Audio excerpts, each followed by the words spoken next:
Leadership is hard, but we're here for you. Hello, everybody. Welcome to Growth Beyond Limits, the podcast for leaders. We believe in leadership. This podcast focuses on discussing leadership experiences from real leaders in various industries and sectors. We encourage transparent discussion that allows our listeners and viewers to be more successful in their own leadership journey. Now, today we won't be joined by a guest, but I do want to talk about a topic that I think matters in most industries today. And it's really based in all of the uncertainty that we're all experiencing, whether it be challenges with supply chains or issues with maintaining staff levels, operate across many sectors in really challenging situations. So it really increases the importance of making sure that for all of our existing employees and employees that we're bringing on board, that we really make sure that they have the best impactful experience possible in all levels. So today, what I really want to do is introduce this concept of the four elements of the employee. Mean by that is really talking through the recruitment phase, the onboarding phase, the employment experience phase, and what ultimately happens to everyone, the offboarding phase, for a myriad of causes. So we're going to jump into just a general overview today. And in the coming weeks, we will spend one episode on each of those elements.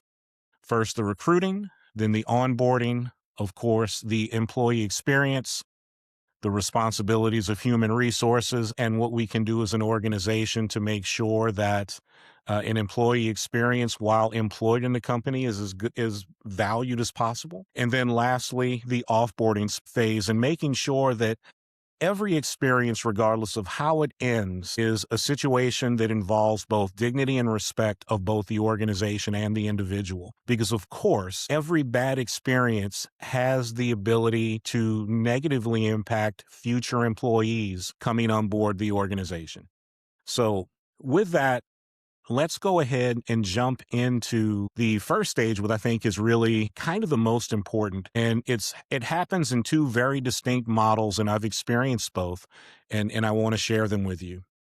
When we are recruiting for our new employees in our organization, there are a couple of ways this happens, but there's two very distinct pathways that happen. One, for general employees, for our line staff, it's very common that the only notice is some job posting that happens across web boards or however you generally recruit for open positions. That could be something that's posted online on your own website or through third-party applications, different platforms that are geared towards helping individuals locate jobs. There's also the second path. The second path that happens is typically what happens with more senior positions or executive positions. And often this involves a third-party form. And what happens in that recruitment process, while all of those tools, recruitment boards, websites, internal application processes, all of those things are engaged, how that job opportunity is presented to that potential market for those senior positions is very different. And I don't want to suggest that every position be treated like it's an executive recruitment, but there are certainly elements of that executive recruitment that could make every experience in the recruitment process better. We'll talk about that in more detail and how those things are different in the next episode. Then there's the onboarding process. Now, onboarding is really the first day to first few weeks of an employee's experience, or really the week prior to that employee starting, where the employee starts to get an opinion on the quality of the organization. And that happens because in that orientation, that onboarding process, this is when the new employee will typically learn who their supervisor is. They'll learn about the inner workings of the organization. They may gain access to vital systems, such as payroll systems or tools that are used for them to perform their duties in their new role. And how they're introduced to these things, the manner of organization and planning that goes into how someone is onboarded sets the tone for how that employee views the organization moving forward.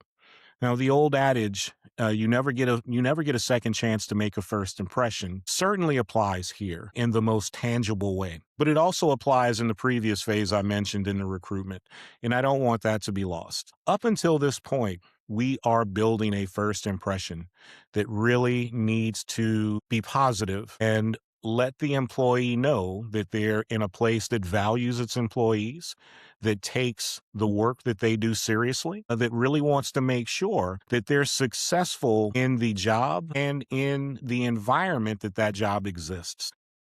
More to follow on that in coming weeks.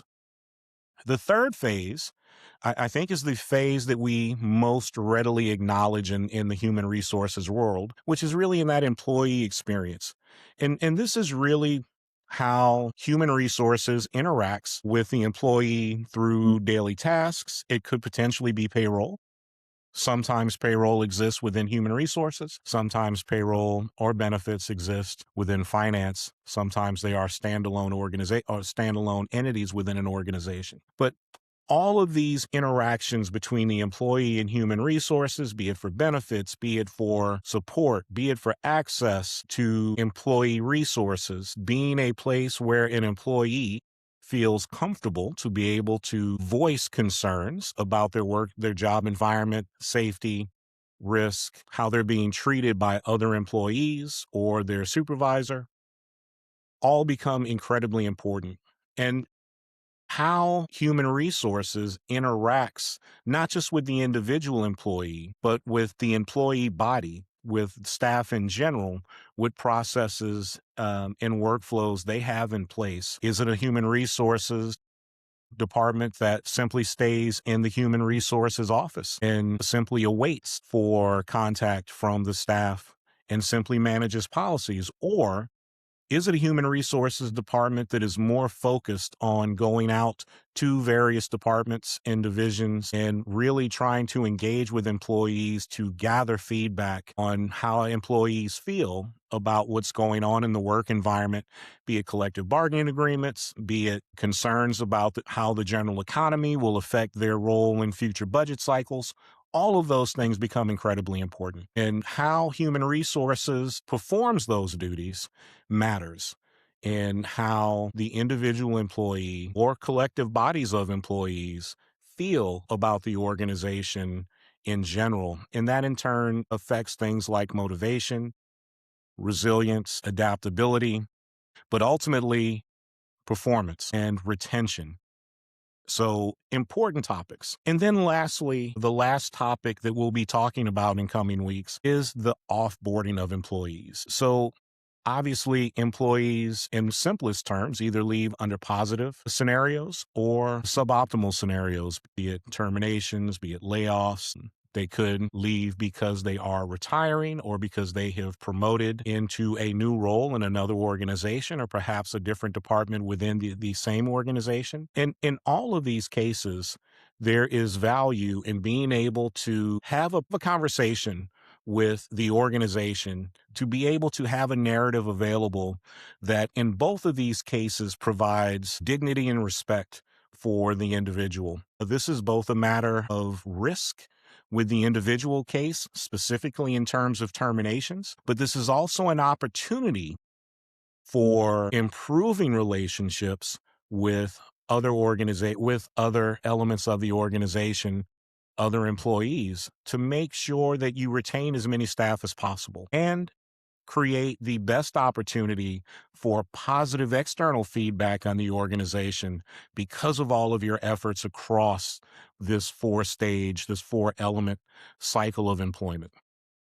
So that's really it in a nutshell. I do want to talk about each of these individually in the next 4 weeks. So I hope that the topic of human resources and this employee cycle are really valuable to leaders out there, not just CHROs or HR professionals, but really for executive leaders who are looking at ways to make sure that they maximize the ability to retain staff, specifically quality staff, improve staff morale, and really be able to build an organization that's resilient and adaptable to adverse situations and continue the good work that they do. That's it for now.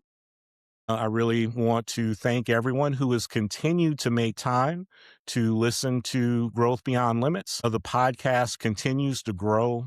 It has been seen in many countries at this point, and I am overwhelmed with the success. This podcast, this little effort that is still really growing and developing, has been heard in Japan, Norway, India, Mexico, Ghana, Vietnam, Australia, Germany, Italy, France, Canada, China, and of course, the United States. So with that, I want to say thanks again to everyone who's a listener or a viewer. I want to encourage everyone to subscribe and please share Growth Beyond Limits. Feel free to give us any feedback on new topics you'd like to hear discussed, and certainly reach out if you are interested in becoming a guest on a future episode. So with that, thanks very much, and I will see you all next week. Take care.